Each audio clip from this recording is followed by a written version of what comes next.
Hello, Alec. Our premier was making the rounds with national media over the weekend, and he was being asked at every turn about pipelines and specifically oil pipelines from Alberta. What was his messaging? Yes, it's the topic that he can't seem to escape. Anywhere he goes, any press conference he has, especially with national media, it seems he's asked about the pipeline debate between BC and Alberta as it's being framed. And he's said consistently, there's no proponent, there's no, I guess, economic case at this stage for such a pipeline as Alberta Premier Daniel Smith is pushing for some sort of revival of the Northern Gateway project with a pipeline to Prince Rupert. And he went on both CTV and CBC on Sunday, national programs, and said, look, I'm not saying no definitively to a pipeline. He said, we have this Trans Mountain pipeline that's not at full capacity yet. Last numbers I have seen say that it's at 85% capacity, gradually increasing capacity as it goes. And he's saying, let's get that to full capacity first, and then let's focus on some other projects that are more shovel ready outside of pipelines. And so that's kind of the line he's drawing, that, if a project comes forward, if Daniel Smith can get a project to come forward, we'll sit down, have that conversation when that happens. But he's trying to tread the line of not definitively saying no, but also not saying he's happy to create the conditions for such a pipeline. Right. So, sorry, he's not happy to create the conditions at this point. He's not. It seems very much like he's not willing to go out of his way to create the conditions for a pipeline, which Daniel Smith keeps saying that the government needs to create the conditions in order for proponent to come forward. These are massive projects, billions of dollars. Companies won't want to come forward with a proposal if they're not certain that a project can go through and get completed. And so Smith's argument is that, government needs to create the conditions, needs to lift the tanker ban. That lies with the federal government off the coast of BC, needs to do other things around emissions cap. She calls it a grand bargain around decarbonizing the oil sands, needs a new pipeline in order to, I guess, justify the expenditure on carbon capture for the oil sands. And so EB's trying to tread this fine line of not saying no, but also not saying yes.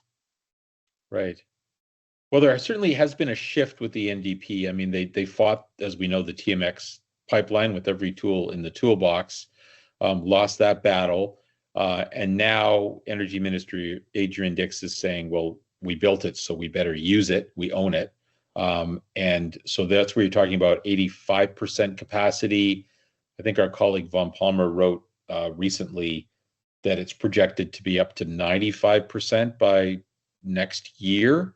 So it's Yes, it's going up quickly. close. It's not like the capacity isn't increasing. It's going up rather quickly since its completion.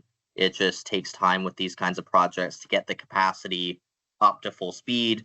The NDP government has said, we're willing to possibly dredge Burrard Inlet to get more larger tankers through with more oil, which might speed up that process. But it's one of those things where it's not that, they're having troubles reaching capacity. It's a process that takes time. Right. And where is the new Prime Minister, Mark Carney, in all this? He's talked a lot about energy corridors. Does that as yet include anything that's clearly defined from Alberta to Prince Rupert? No, it is not clearly defined. He's said there's potential, certainly, for a new pipeline to the BC coast where he would need to lift the tanker ban in order for that to happen, or find some workaround, maybe not lift it entirely, but find some workaround wherein that could work. There's no indication at that time that that's imminent.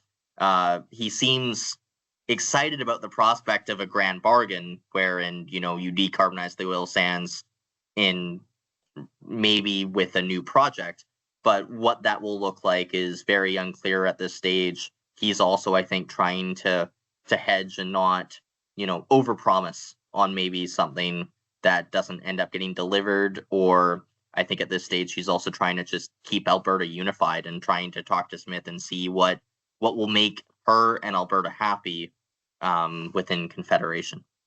Right. And then you also have to deal with First Nations and their concerns along any new route. What have we heard in that regard so far? It depends on the First Nation you talk to. Some are engaged in these types of projects. You think of Right. LNG, got lots of First Nations that are involved in that. But then there's others who fought the Northern Gateway project tooth and nail and are saying this looks like exactly the same thing that we defeated a decade ago.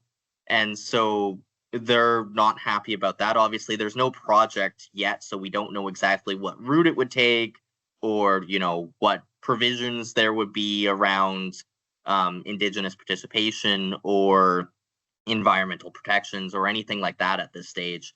But it definitely would, I imagine, become a very, very contentious issue with many First Nations along the route if a project did come forward. Right. Meanwhile, TMX just keeps trudging along. I'm not sure, I've lost count how many ships are going out every week or every month from Vancouver. Yes, I don't have that number off the top of my head either. All we know is that, ships are going out and it's, going to Asia. Most product is going to Asia. Some product is going down to the US, but it's working. It's getting up to full capacity. There's some initial conversations within Trans Mountain about possibly looking at expanding that capacity, not with a new pipeline expansion not with a twinning pipeline, but through other measures of extending the capacity of the pipeline, the existing pipeline. But those are in very early stages at this point. Okay. And then also with energy, sometime this summer, I believe the LNG plant will be up and running in Kitimat, and we'll see shipments out of there. Yes, we're very, very, very close. I don't know the exact date that they're hoping to have the first ship going out, but we're very close to seeing the first shipment going out of LNG. Right. All right. Lots to keep up with on the energy front. Projects left, right, and center. But we'll check in again next week. Thank you, Harold.